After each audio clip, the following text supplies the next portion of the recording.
To set your machine for an overlock stitch, go to the stitch length dial and rotate it all the way till you get to the SS. And down here, set it to the inner purple numbers, number 22. Okay? So SS 22. And that is this stitch right here. This is the stitch that we're looking for. Okay, now once you have your machine set with an overlocking stitch, like I just showed you, come in and bring the foot right over the edge of your fabric. So the edge of the fabric is directly underneath the needle. And I'm going to rotate the needle down so it's right close, and I'm just barely touching the fabric, okay? Now you're going to go and very slowly start your overlocking stitch. You notice it takes a reach over to the left, 2 steps forward, and then a reach over. That's going to tie together the edge of our fabric so it doesn't fray over time. So I'm going to do this down both sides of the curved section that goes underneath the armpits on the apron, and then I'm going to show you the next step. So I am going to continue doing this, and I'll be back in a minute. Once the interlocking stitch or the overlock stitch is done, it should look something like this. Okay? Backside, about the same thing. You just want it close enough to the edge that it prevents any of the fibers or the threads at the cut edge from unraveling and getting messy later on. Okay, next I'm going to go over to the iron, and I'm going to press this edge up in a special way, and then stitch it just a little bit down here and here, and then turn it inside out, just like we did with the pocket. Okay, so now we're gonna finish off the top edge of our apron, the part that goes underneath our neck. So first I'm going to press it right sides together, about an inch, maybe a little bit more. Doesn't really matter the exact size, as long as it's even and there's enough material to do the next step, which is to take this and press it down like so. So I'm going to press it over an inch and then take that front lip and press that back. Ooh, hot.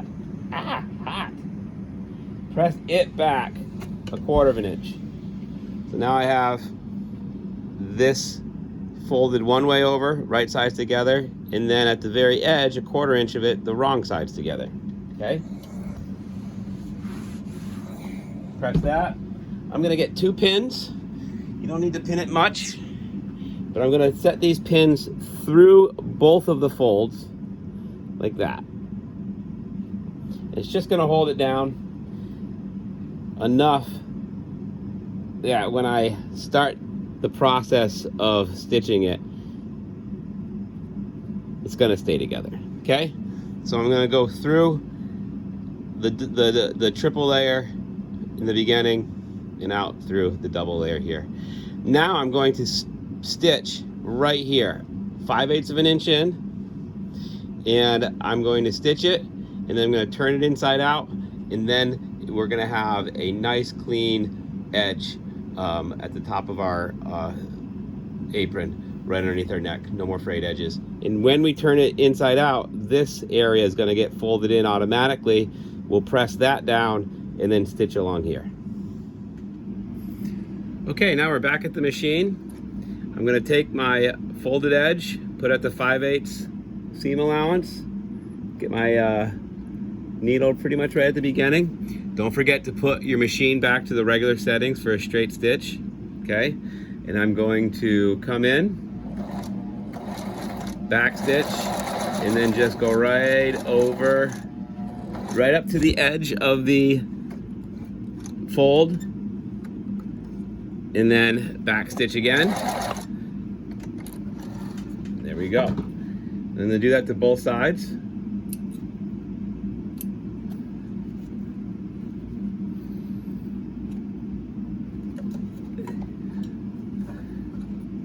This side I'm going to come in from the other direction.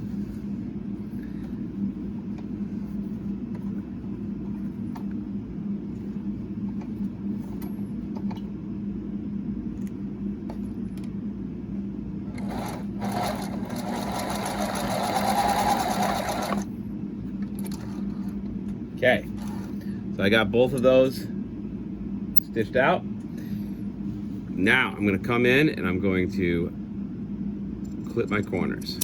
Get rid of that bulk, okay?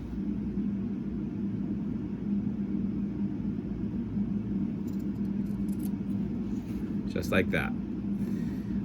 Unpin it and turn it inside out and push it out with one of my chopsticks, like we always do, okay? I'm gonna go about, now I'm gonna push these corners out and I'm gonna repress it again and then top stitch across the top. I'll be back after I do that. So I pushed out the corners. Now I need to iron this flat. So I go back to where my original seam, iron seam was, or bend was, or whatever we're gonna call it.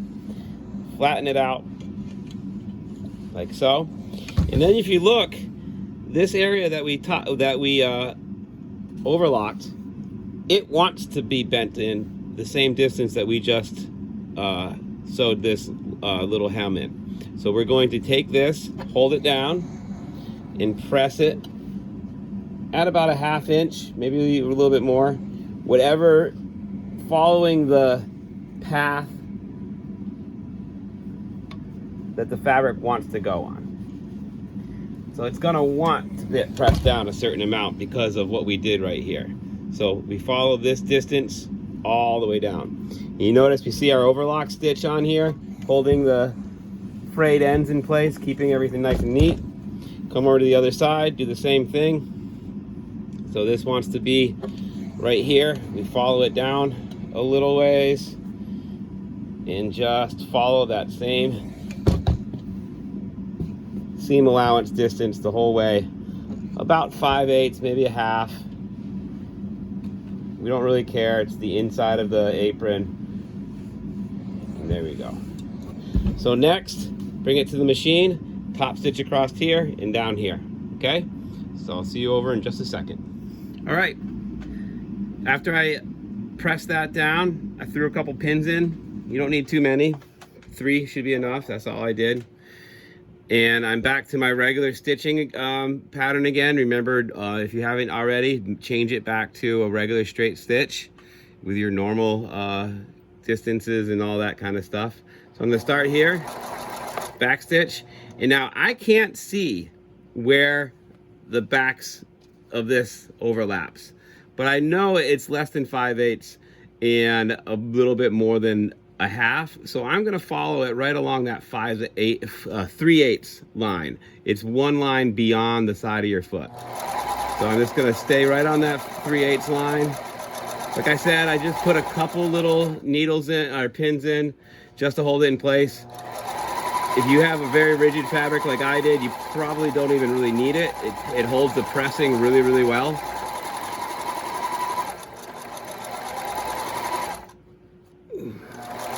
Remember, always put your pins directly into a pin cushion. I'm not right now, just for the sake of speed. You don't want to see me fumbling around with that right now. But as soon as I'm done, I'm going to put them back in my pin cushion.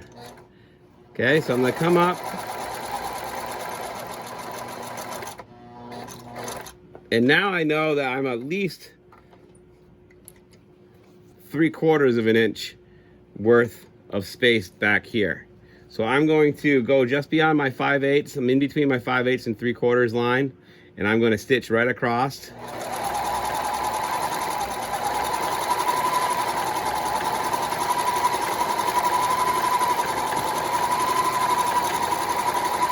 That'll hold down that area that we folded under. And now that I back at the 3/8 area for, keep that needle buried into it, rotate, and at 3/8 of an inch, go down the other side. One long continuous seam across here. Up both of the curved sides, across the top, and then back down. You notice I'm not doing a particularly large stitch length. That's just what I set it. I like having it at like a 2 for this.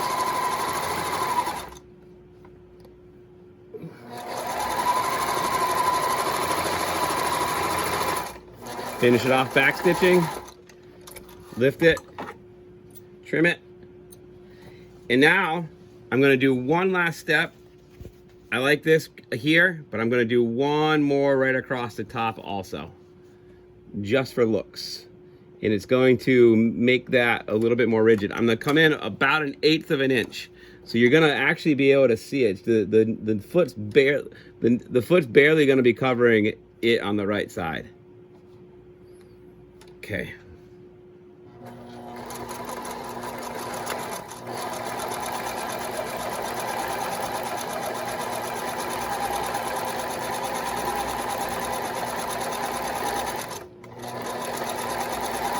That's gonna keep that top lip of our apron a little bit more rigid. Back stitch a little bit, take it out, clip your threads, and then there we go. Take the time now to clip your threads, make it look clean. So now we have underneath the arms that curved section and across the top stitched up just right. Okay, that's it. That's enough work for today.